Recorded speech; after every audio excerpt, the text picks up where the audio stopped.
ಚಿನ್ಮಯಿ ಶೆಟ್ಟಿ ಆಕೆಯನ್ನು ಮೃತಳಾಗಿದ್ದಾಳೆ.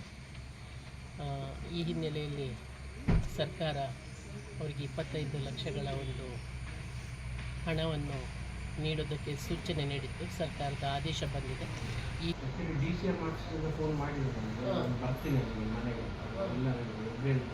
ಹಾಗೆ ಬಾಡಿ ಎಲ್ಲ ಅಲ್ಲೇ ಬೆಂಗಳೂರಲ್ಲಿ ಬನಶಂಕರಿ ಬಾಡಿ ಒಂದು ರಾತ್ರಿ 2 ಗಂಟೆಗೆ ಕೊಟ್ಟರು.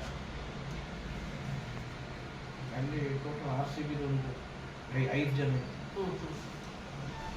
ಅದು ವಿಕ್ಟೋರಿಯಾ ಹಾಸ್ಪಿಟಲ್ ಮಾಡಿದ್ರು, ಬಾಕಿ ಇದೆಲ್ಲ ಬೌಲಿಂಗಲ್ಲಿ. ಅದನ್ನ ಎಲ್ಲರೂ ಹೇಳಿದ್ರು ಬೇಗ ಮಾಡಿ ರಾತ್ರಿ.